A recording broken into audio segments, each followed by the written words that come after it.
Nah, selanjutnya kita akan membuat spanning tree 2 switch, yang dimana kita membutuhkan 2 perangkat switch yang 2960, kemudian kita akan menambahkan masing-masing dengan satu PC.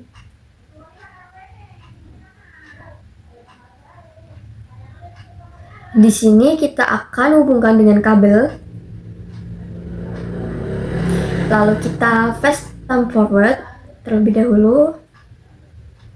Nah, di sini topologi ini sama dengan apa yang kita bahas di awal video tadi. Yang pertama kita lakukan adalah mencari root bridge-nya, yang dimana kita menentukan dengan bridge ID-nya, yaitu priority ataupun MAC address. Nah, sebenarnya ini sudah ketahuan dari portnya, yaitu di sini ada alternative port, yang dimana port ini diblokir. Yang berarti MAC address switch 2 lebih kecil daripada switch 3. Tetapi kita akan buktikan di sini apakah itu benar. Kita enable terlebih dahulu, kemudian kita show interface VLAN 1. Nah, address di sini adalah 000B. Kita kopikan. Kemudian kita paste di sini. Kemudian kita cek juga pada switch 3. Kita masuk ke menu CLI dan enable show interface VLAN 1.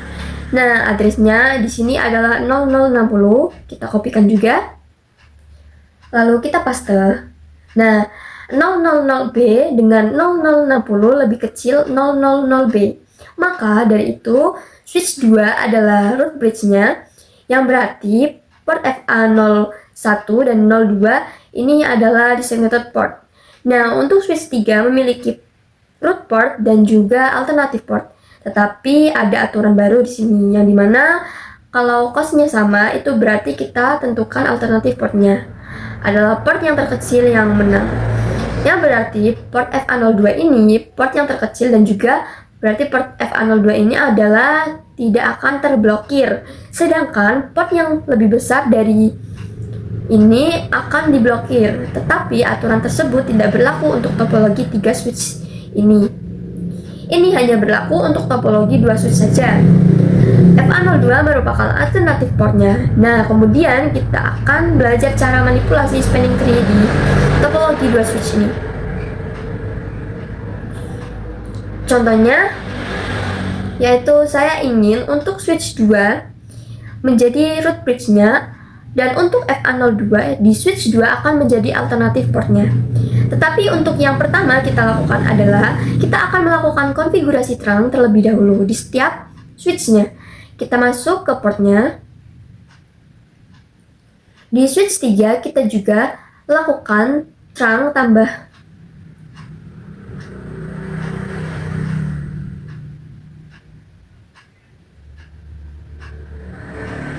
Kita juga lakukan terang.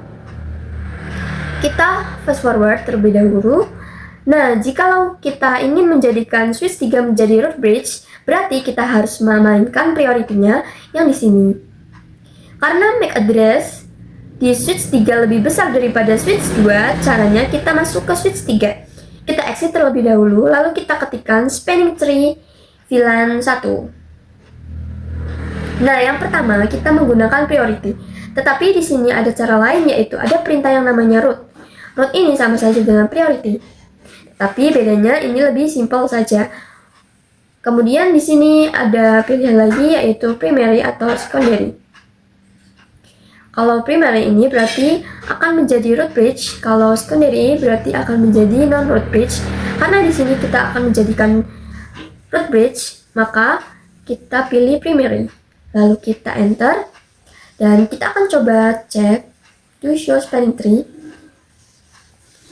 Nah, bisa dilihat bahwa di sini untuk spanning tree VLAN 1 di switch 3 telah menjadi root bridge-nya, yang dimana berarti FA01 dan FA02 ini telah menjadi designated port. Kita fast time forward terlebih dahulu.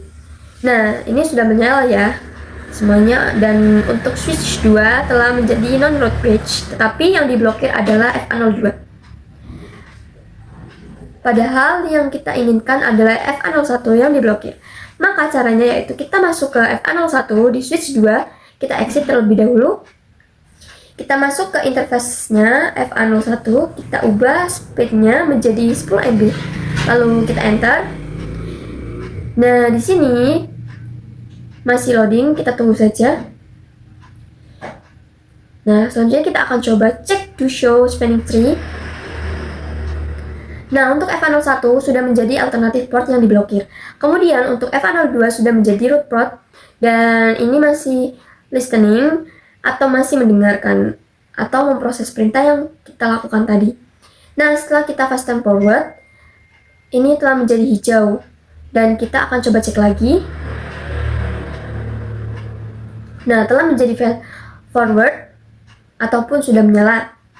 Nah, yang berarti FA02 akan menjadi root port dan FA01 akan menjadi alternative port, atau kata lainnya yaitu untuk FA02 akan menjadi link utama, sedangkan untuk FA01 akan menjadi link cadangannya atau kabel cadangan.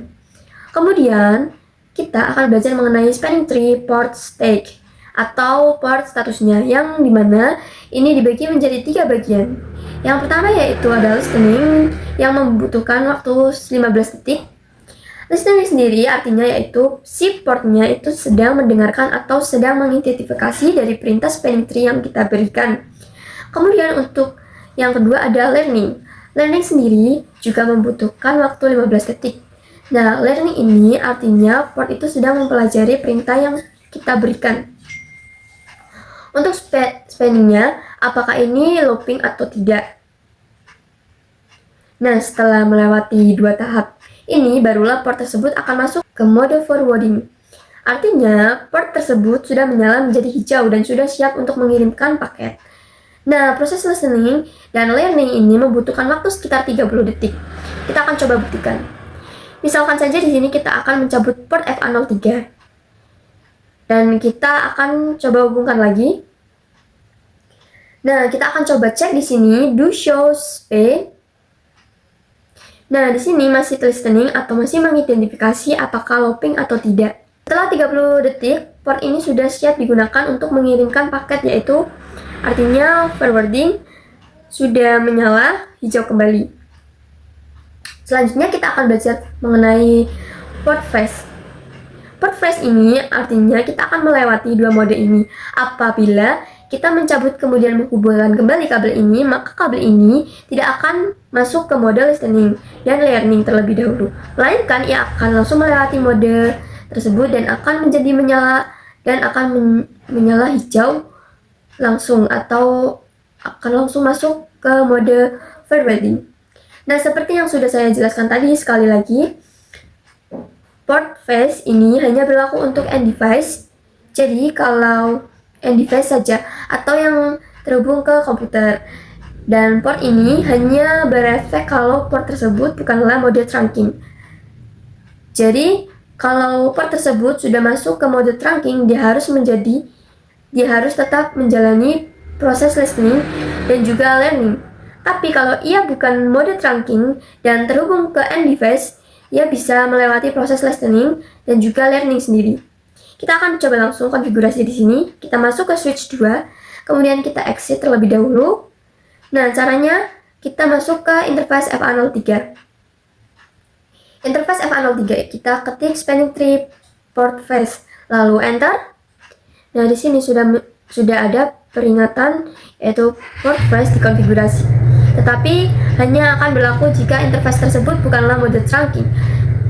Nah, kita akan coba bahwa kita tadi sudah coba di sini saat kita mencabut dan menghubungkan kembali akan masuk ke proses listening dan learning.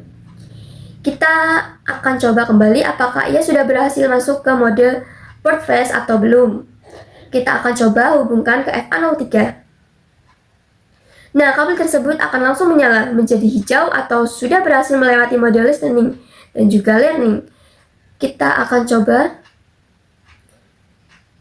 Tapi untuk di PC 5 ini switch 3, karena kita belum mengkonfigurasi, kita akan mencoba menghubungkan kembali. Ia akan masuk ke mode listening dan juga learning dulu. Karena ini terhubung ke komputer atau in device, maka kita tidak perlu melakukan proses listening dan juga learning. Kita akan coba konfigurasi juga di sini. Enable conft FA03 spanning tree, lalu enter. Nah, di sini tadi kita sudah coba bahwa ia masuk ke dua mode tadi. Kita akan coba bukan kembali. Nah, teman-teman bisa lihat sendiri bahwa di sini sudah langsung menyala ya teman-teman, atau hijau.